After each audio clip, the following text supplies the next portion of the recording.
സമാധാനപ്രിയരായ ലോക നേതാക്കളെ നിങ്ങൾ ഭാരതത്തിന്റെ പ്രധാനമന്ത്രി നരേന്ദ്രമോദിയെ മാതൃകയാക്കൂ.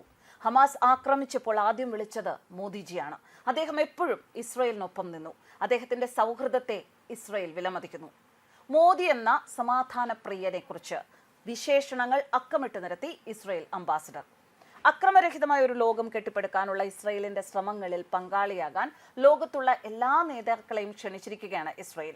കഴിഞ്ഞ വർഷം ഒക്ടോബർ 7 ഭീകര സംഘടനയായ ഹമാസ് ഇസ്രയേലിനെതിരെ നടത്തിയ ഭീകര ആക്രമണത്തിന് ശേഷം ഇസ്രയേലിനെ ആദ്യം വിളിച്ചത് പ്രധാനമന്ത്രി നരേന്ദ്രമോദിയാണെന്ന് ഇന്ത്യയിലെ ഇസ്രയേൽ അംബാസിഡർ റുവൻ നസർ പറയുന്നു. കഴിഞ്ഞ 1.5 വർഷമായി പ്രധാനമന്ത്രി മോദി ഇസ്രയേലിനൊപ്പം നിന്നതായി IANS നൽകിയ ഒരു അഭിമുഖത്തിലാണ് നസർ വ്യക്തമാക്കിയിരിക്കുന്നത്.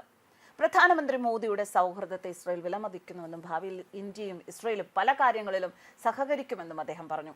പ്രധാനമന്ത്രി നരേന്ദ്രമോദിയുടെ നേതൃത്വത്തിൽ ഇന്ത്യയുടെ നേട്ടങ്ങളെ ഇസ്രയേൽ ആദരവോടെയാണ് കാണുന്നത്. അദ്ദേഹത്തിന്റെ സൗഹൃദം ഞങ്ങൾക്ക് വളരെ പ്രിയപ്പെട്ടതാണ്. ഒക്ടോബർ 7 ശേഷം ഞങ്ങളെ ആദ്യം വിളിച്ചത് അദ്ദേഹമാണ്. കഴിഞ്ഞ 1.5 വർഷമായി അദ്ദേഹം ഞങ്ങളോടൊപ്പം നിൽക്കുന്നു. പല കാര്യങ്ങളിലും ഞങ്ങൾ ഒരുപോലെ ചിന്തിക്കുന്നുണ്ട്.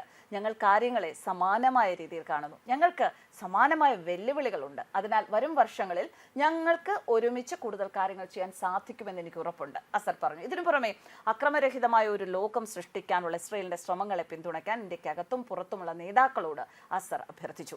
സമാധാനപ്രിയരായ ഏതൊരു നേതാവോ പാർട്ടിയോ അവർ എവിടെയായിരുന്നാലും ഇന്ത്യയിലോ ഇന്ത്യക്ക് പുറത്തോ അക്രമരഹിതമായ ഒരു നല്ല ലോകം സൃഷ്ടിക്കാനുള്ള ഒരു അന്വേഷണത്തിലാണ് ഇസ്രയേൽ.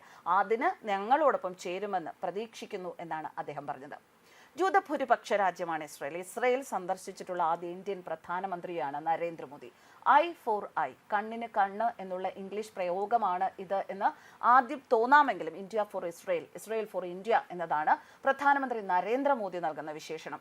അദ്ദേഹത്തിന്റെ ആ സന്ദർശന സമയത്ത് ഇസ്രയേലിൽ അദ്ദേഹത്തിന് ലഭിച്ച ഊഷ്മളമായ സ്വീകരണത്തിന് നരേന്ദ്രമോദി നൽകിയ മറുപടിയായിരുന്നു ഇത്. പ്രോട്ടോകോൾ പോലും ലംഘിച്ചാണ് ഇസ്രയേൽ പ്രസിഡന്റ് വിമാനത്താവളത്തിൽ അന്ന് മോദിയെ സ്വീകരിക്കാൻ എത്തിച്ചേർന്നത് എന്നും അത് ഇന്ത്യയോടുള്ള ആദരമാണ് എന്നും അന്ന് പ്രധാനമന്ത്രി ട്വീറ്റ് ചെയ്തിരുന്നു. ഇസ്രയേലും ഇന്ത്യയും തമ്മിലുള്ള ബന്ധം വളരെ പ്രധാനമാണ്. ഒരേ സമയം സ്വാതന്ത്ര്യം നേടിയ 2 രാഷ്ട്രങ്ങളാണ്. സമാനമായ പാരമ്പര്യങ്ങളുണ്ട്. അതിർത്തിയിൽ ശത്രുക്കളുള്ള 2 രാഷ്ട്രങ്ങളാണ് ഇന്ത്യയും ഇസ്രയേലും. ഇന്ത്യക്ക് പാകിസ്ഥാനിൽ നിന്നും ചൈനയിൽ നിന്നും ഇസ്രയേലിന് ഗാസ, ഹിസ്ബുല്ല, ഇറാൻ, സിറിയ എന്നിവിടങ്ങളിൽ നിന്നുമുള്ള ഭീകരരുണ്ട്. ഒരേ രാഷ്ട്രീയ പശ്ചാത്തലമുണ്ട്. ഇസ്രയേൽ ഇന്ത്യയെ വളരെയധികം സഹായിക്കുന്നു. മോദിയുടെ മധ്യസ്ഥ ശ്രമത്തെ ഇസ്രയേൽ എന്നും 2 കൈയും നീട്ടി സ്വീകരിച്ചിട്ടുണ്ട്.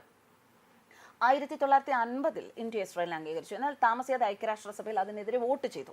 1991 നരസിംഹറാവു സർക്കാർ നയതന്ത്ര ബന്ധം സ്ഥാപിച്ചു. എന്നാലും മുൻപ് ചില അനൌദ്യോഗിക ബന്ധങ്ങൾ ഉണ്ടായിരുന്നു. ഉദാഹരണത്തിന് മോഷെ ദയാൻ നടത്തിയ പ്രസിദ്ധമായ സന്ദർശനങ്ങൾ പശ്ചിമ ബംഗാളിലെ കമ്മ്യൂണിസ്റ്റ് മുഖ്യമന്ത്രിയായിരുന്ന ജ്യോതി ബസു ഇസ്രയേൽ സന്ദർശിച്ചപ്പോൾ അദ്ദേഹം തന്റെ നിലപാട് മാറ്റി. വാജ്പേയിയുടെ കാലത്ത് ജസ്വന്ത് സിംഗും LK അദ്വാനിയും ഇസ്രയേൽ സന്ദർശിച്ചിരുന്നു. പക്ഷെ വാജ്പേയിക്ക് കഴിഞ്ഞില്ല. 2003 ഇന്ത്യ സന്ദർശിച്ച ആദ്യത്തെ ഇസ്രയേൽ പ്രധാനമന്ത്രി ഏരിയൽ ഷാരോൺ ആയിരുന്നു. എന്നാൽ അതിനുശേഷം ഇന്ത്യയിൽ നിന്ന് ഉന്നതതല സന്ദർശനങ്ങളൊന്നും ഉണ്ടായിട്ടില്ല. മുൻ Israel president Shimon Perez India സന്ദർശിച്ചു. എന്നാൽ കഴിഞ്ഞ ദശകത്തിൽ യഥാർത്ഥ ബന്ധം വേഗത്തിൽ പുരോഗമിച്ചപ്പോൾ മുൻ വിദേശകാര്യമന്ത്രി SM കൃഷ്ണ മാത്രമാണ് ജെറുസലേമിലേക്ക് പോയത്. അത്തരത്തിലൊരു ചരിത്രം അല്ലെങ്കിൽ അത്തരത്തിലൊരു പശ്ചാത്തലം ഉള്ളപ്പോഴാണ് പ്രധാനമന്ത്രി നരേന്ദ്രമോദിയെ ഇത്രമാത്രം ഇസ്രയേൽ നെഞ്ചേറ്റുന്നത്. എന്തായാലും ഇസ്രയേലിൽ മാത്രമല്ല ഭാരതത്തിന്റെ പ്രധാനമന്ത്രി നരേന്ദ്രമോദിയെ നെഞ്ചേറ്റുന്നത്. അതിന് ആർക്കൊക്കെ എന്തൊക്കെ അഭിപ്രായ വ്യത്യാസങ്ങൾ ഉണ്ടായാലും ലോകരാജ്യങ്ങൾക്കെല്ലാം പ്രിയപ്പെട്ട നേതാവ് തന്നെയാണ് ഭാരതത്തിന്റെ പ്രധാനമന്ത്രി നരേന്ദ്രമോദി. ന്യൂസ് ഡെസ്ക് കർമ്മ ന്യൂസ്.